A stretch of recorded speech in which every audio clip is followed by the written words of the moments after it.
The mahogany conference table stretched between them like a chasm, its polished surface reflecting the gray February light that filtered through the tall windows of Sterling & Associates law firm. Grace sat perfectly upright in the burgundy leather chair, her hands folded in her lap with practiced composure. Across from her, her adoptive siblings, Marcus and Victoria, whispered in hushed tones about stock portfolios and art collections, their voices carrying the casual callousness of those who had never known want. The air felt thick with expectation and barely concealed greed.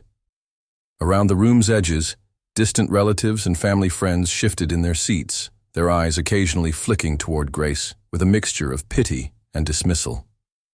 She had learned long ago to make herself small in these gatherings, to become invisible while the Monroe family conducted their affairs. "She's only here for the token inheritance," someone murmured behind cupped hands, just loud enough for the words to drift across the room like smoke. "Always was the charity case," came the whispered reply. Grace kept her gaze fixed on the polished wood grain, breathing slowly through her nose. She had perfected this mask of calm indifference over 23 years of being the outsider looking in, the grateful adoptee who should know her place and be thankful for whatever scraps fell from the family table. Mr. Sterling cleared his throat, the sound cutting through the murmur of conversation like a knife through silk. The room fell silent as he adjusted his wire-rimmed glasses and lifted the will with ceremonial gravity. "As per the final wishes of the late Mr. and Mrs. Harrison Monroe," he began, his voice carrying the practiced neutrality of a man who had delivered both fortunes and disappointments with equal professional detachment. Grace felt her heart slow to a steady, measured beat. Here it comes, she thought. The moment when they would give her something small enough to salve their collective conscience while dividing the real wealth between blood relatives. "To Marcus Harrison Monroe, I bequeath the penthouse apartment in Manhattan, including all furnishings and artwork therein." Marcus straightened in his chair, satisfaction flickering across his angular features. "To Victoria Claire Monroe, I leave the vineyard estate in Sonoma Valley, along with all business, interests and operations." Victoria's perfectly manicured fingers drummed once against the table, a smile tugging at the corners of her mouth. "The remaining liquid assets, including stocks, bonds, and cash holdings totaling approximately $8.7 million, are to be divided equally between Marcus and Victoria." Grace felt the familiar hollow sensation in her chest, the same emptiness that had followed her through childhood birthday parties where she received practical gifts while her siblings unwrapped expensive toys, through family vacations where she slept on pull-out couches while they had their own rooms. Mr. Sterling paused, his eyes finding Grace across the table. "To Grace Elizabeth Monroe, I leave the family estate in the Green Mountains of Vermont." The pause that followed felt like a held breath. Then Marcus let out a low chuckle that seemed to bubble up from somewhere deep and cruel. "Well," he said, not bothering to lower his voice, "at least you won't be homeless." Victoria's laugh was sharper, more refined in its cruelty. "Maybe you could turn it into a bed and breakfast. You know, make it useful for once." The ripple of barely suppressed amusement that traveled around the room felt like tiny needles against Grace's skin. She had seen the Vermont estate exactly once during a family reunion 15 years ago. Even then, it had been a hulking shell of its former grandeur, its windows boarded up, its once magnificent gardens surrendered to weeds and wilderness. A woman near the back of the room whispered to her companion, "They're just giving her something, to keep her occupied." "Better than leaving her with nothing, I suppose," came the charitable reply. Grace reached forward as Mr. Sterling slid an ornate brass key across the table toward her. It was heavy in her palm, warm from the lawyer's touch, and older than anything she had ever owned. She closed her fingers around it without ceremony, slipped it into her purse, and stood. No one called her name as she walked toward the door. No one offered condolences or asked about her plans. The only sound was the soft whisper of her boots against the thick carpet and the resumption of conversations that had temporarily paused for her departure. Outside, the New York winter hit her face like a slap, but she welcomed the sharp clarity it brought. The city moved around her with its usual indifferent energy, millions of people pursuing their own urgent purposes while she stood on the sidewalk with a key to a broken dream in her purse. She didn't go back to her cramped studio apartment in Queens. Instead, she walked to Grand Central Terminal and bought a one-way ticket to White River Junction, Vermont. The train pulled away from the city as afternoon shadows lengthened, carrying her north through landscapes that grew progressively more rural and wild. By the time the train reached her destination, snow had begun to fall. Not the gentle, picturesque flakes of greeting cards, but heavy, wet drops that immediately soaked through fabric and made the roads treacherous. The local taxi driver she had called waited by an idling sedan, his breath forming clouds in the cold air. "You sure about going up to the old Monroe place tonight?" he asked as they drove through increasingly narrow roads. "Weather's supposed to get worse." Grace nodded, watching the bare trees close in around them like skeletal fingers. "I'm sure." The house appeared at the end of a long, winding driveway that had more potholes than pavement. In the dying light, it looked like something from a Gothic novel. 3 stories of weathered clapboard and broken dreams, its shutters hanging at odd angles, its wraparound porch sagging under the weight of neglect. The driver whistled low, through his teeth. "Been empty going on 20 years now. Amazing, it's still standing." Grace paid him and stepped out into the snow, her boots crunching on the frozen gravel. She stood there for a long moment after his taillights disappeared, letting the silence of the mountains settle around her. In the distance, she could hear the sound of wind through bare branches and the soft whisper of snow against the ground. The front door fought her, its hinges screaming in protest after decades of disuse. When it finally gave way, she was greeted by air so thick with dust and abandonment that she had to cover her mouth with her scarf. Her flashlight beam revealed a grand foyer that had once been spectacular. Twin staircases curving up to a second-floor landing, a chandelier that had probably cost more than most people's cars, now draped in cobwebs like a crystal ghost. But time had been merciless. The chandelier hung by a single chain, several of its crystal drops scattered across the warped floor like tears. Water stains bloomed across the wallpaper like dark flowers, and the air carried the musty smell of decay and forgotten dreams. Grace chose a small room off the kitchen for her first night, rolling out a sleeping bag she had bought at the train station and setting up a battery-powered lantern.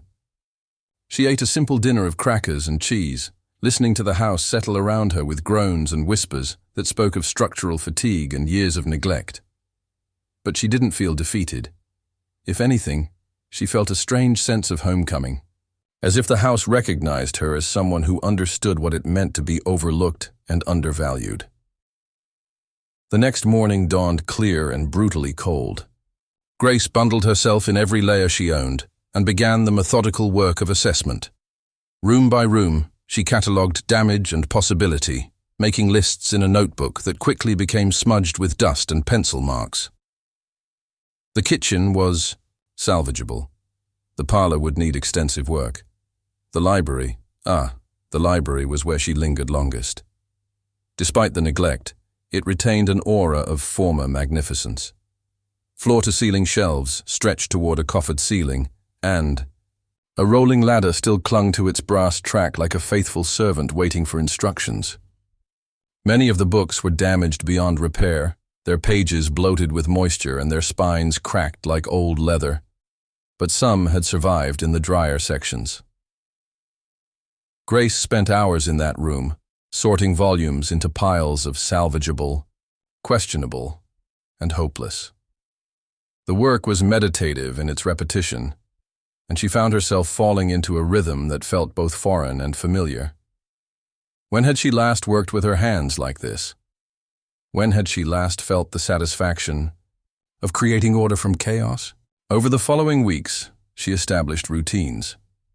Each morning, she would drive to the small town of Millbrook for supplies, enduring the curious stares and whispered conversations of locals who clearly had opinions about the city woman trying to resurrect the old Monroe estate. The hardware store clerk became her informal advisor, offering sage warnings about the building's known problems. "Roof's got weak spots," he told her, as she purchased tarps and roofing cement. "And the basement floods something fierce when the spring thaw hits." "Good to know," Grace replied, adding a sump pump to her growing pile of supplies. The work was backbreaking and often dispiriting. For every small victory, a window that could be salvaged, a section of flooring that was still sound, there seemed to be 3 new problems that revealed themselves. The plumbing was a disaster of frozen pipes and corroded joints. The electrical system was not just outdated, but actively dangerous. The furnace had died so long ago that small animals had made nests in its ductwork. But Grace pressed on, driven by something deeper than stubbornness. This house had been cast aside, just as she had. It had been deemed worthless by people who couldn't see past surface damage to the good bones beneath. Every beam she reinforced, every room she cleared, felt like an act of defiance against everyone who had ever written her off. It was during her 3rd week of work in the library that she made the discovery that would change everything. She was reorganizing the higher shelves, using the rolling ladder to access volumes that hadn't been touched in decades. As she reached for a leather-bound atlas, her fingers brushed against the back panel of the bookcase. Something felt wrong, not the solid thunk of wood against wall, but a hollow resonance that made her pause.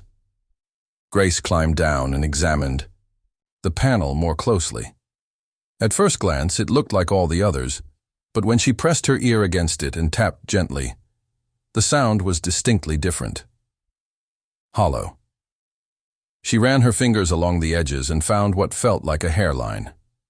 Seam, so subtle it was almost invisible. Her heart began to beat faster, but she forced herself to be methodical. She photographed the area, measured it, and then carefully began to probe along the edges with a thin putty knife. After 20 minutes of patient work, the panel shifted slightly inward. Behind it was darkness. Grace retrieved her strongest flashlight and peered into the gap. What she saw made her breath catch in her throat. A narrow corridor carved into the space between walls, leading to what appeared to be a heavy steel door. She had to remove 3 more panels before the opening was wide, enough for her to squeeze through. The corridor was cold and dry, with stone floors that had been carefully laid by someone who intended this space to be permanent. The steel door at the end was secured with a combination lock that looked like it belonged in a bank vault. Grace stared at that lock for a long time, her mind racing with possibilities. This wasn't some casual hiding place. Someone had gone to enormous expense and trouble to create this hidden room. But why? And what did they need to hide so badly? She took pictures of the lock from every angle, then drove to Burlington to find a locksmith who specialized in older security systems. It took 3 phone calls and a promise of cash payment before she found someone willing to make the trip to Millbrook. Jake Brennan was a man in his 60s who had spent decades opening things that weren't meant to be opened. He studied the lock with the appreciation of a craftsman examining another master's work. "Haven't seen one of these in 20 years, he murmured, running his fingers over the dial. German engineering, probably installed in the 70s or early 80s. Whoever put this in was serious about keeping people out. "Can you open it?" Grace asked. Jake grinned. "Honey, I've never met a lock that couldn't be convinced to cooperate. It's just a matter of having the right conversation." It took him 4 hours of patient work, listening to the tumblers with the focused intensity of a surgeon, before the final click echoed in the narrow corridor. The door swung inward on well-oiled hinges, revealing a room that took Grace's breath away. It was a proper vault, with steel shelves lining 3 walls and a temperature control system that had kept the air dry and stable for decades. And on those shelves, Grace had to sit down on the stone floor, her legs suddenly unable to support her. Stacks of cash in neat bundles, each wrapped with bank bands and organized by denomination. gold bars gleaming dully in her flashlight beam, each one stamped with mint marks and purity ratings, bearer bonds in amounts that made her eyes water, and in carefully padded cases, loose gemstones that caught the light and threw it back in brilliant flashes of color. She didn't count it all. That first day, she couldn't. The magnitude of what she had found was too overwhelming to process. Instead, she closed and locked the vault, replaced the panels, and sat in the library for a long time, staring at the bookshelf that had kept its secret for so long. Over the next several days, working only at night with the curtains drawn, Grace inventoried everything. The cash alone totaled over $30 million. The gold was worth another $40 million at current market prices.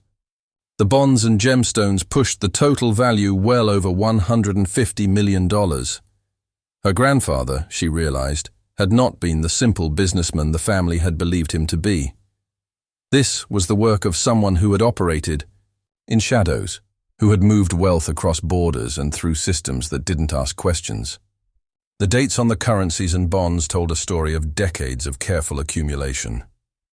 Grace researched quietly, using the small town's library computer to learn about offshore banking and precious metals markets.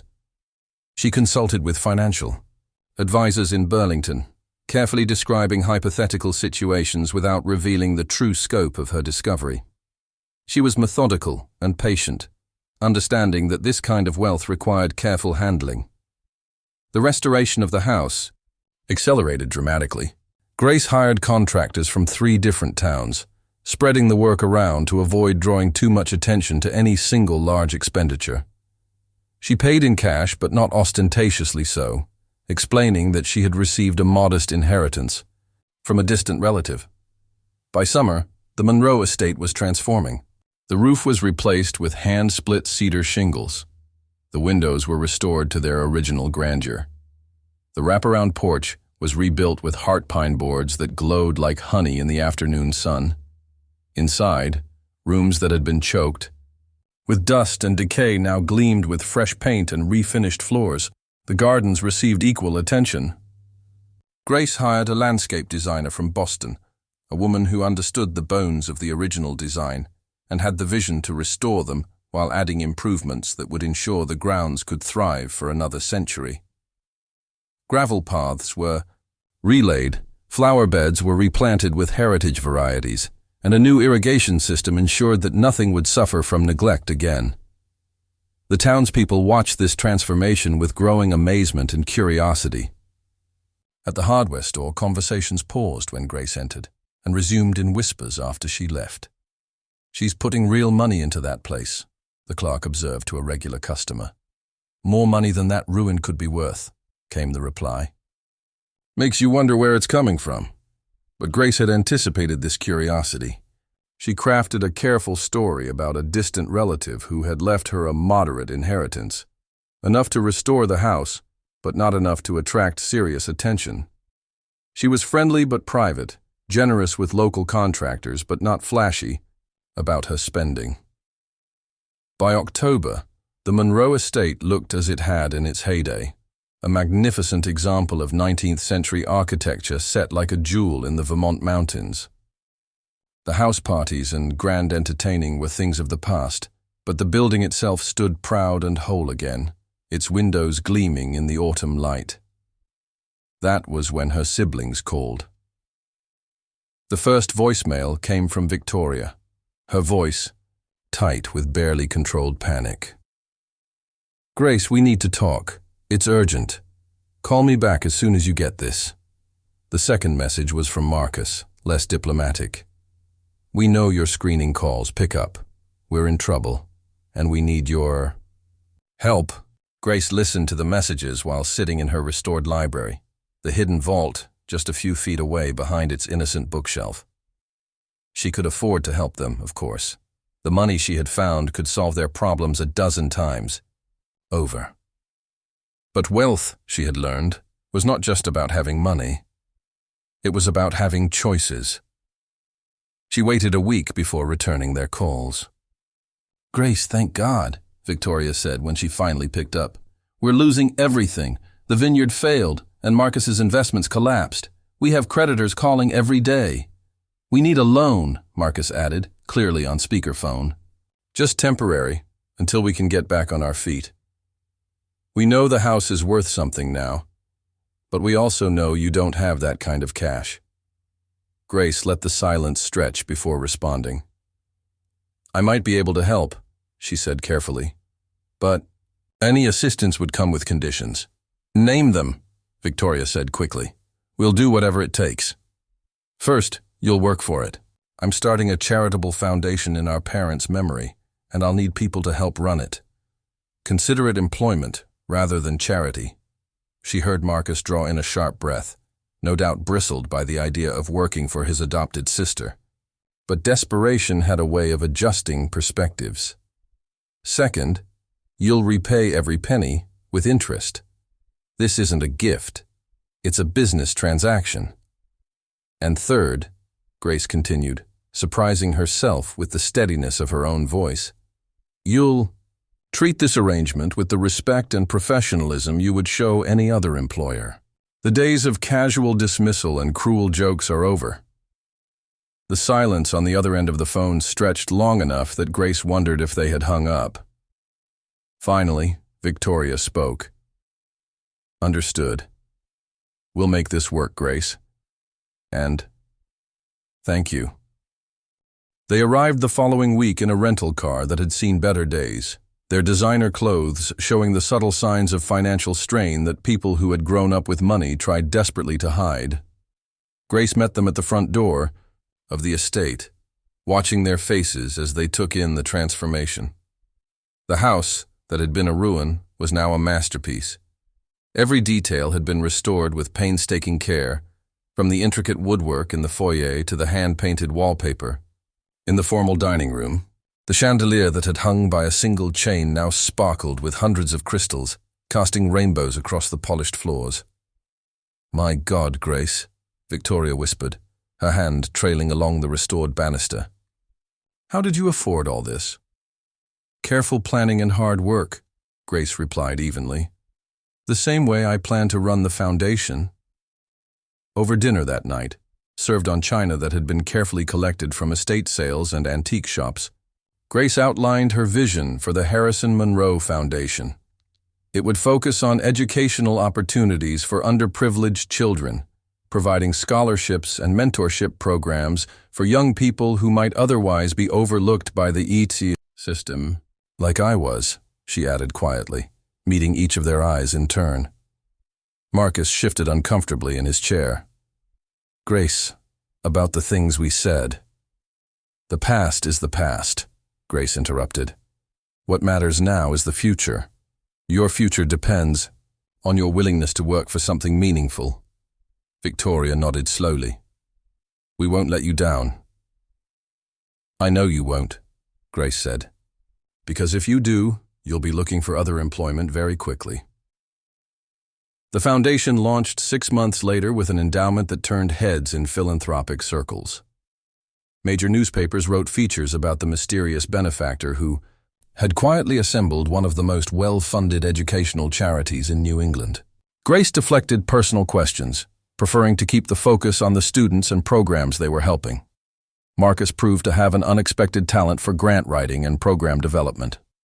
Victoria's social connections, once used primarily for party planning, now opened doors to major donors and institutional partners. They worked hard, partly from necessity, but increasingly from genuine investment in what they were building.